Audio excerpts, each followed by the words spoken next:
বিসমিল্লাহ রহমানের রহিম।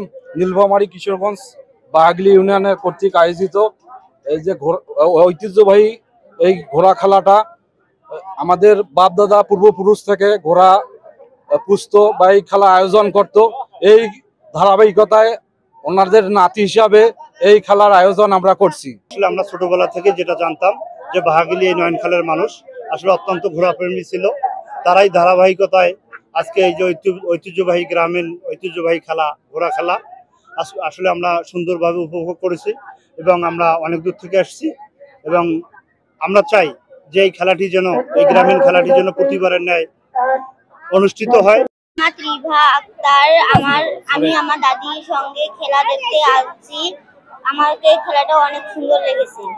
আগে আমি শুনেছিলাম নয়নখালে প্রতিটি বাড়িতে ঘোড়া ছিল, তারই ঐতিহ্যবাহী হিসাবে আজকে আবারও এই খেলা আমাদের গ্রাম বাংলার মনোমুগ্ধ করেছেন। হাজার হাজার দর্শক এই খেলায় উপভোগ করেছেন। আমি পার্শ্ববর্তী ইউনিয়ন নিতাই ইউনিয়ন থেকে এসেছি, আর এই খেলায় আমি দেখে মুগ্ধ হয়েছি। মুসে আলী, আমার বাড়ি নিতাই ডাঙ্গাপাড়া।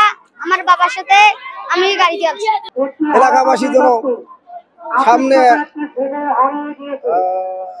এই খেলা দিতে পারি, মানুষ যেন প্রতি বারংবার আসিয়া যেন দেখতে পারে।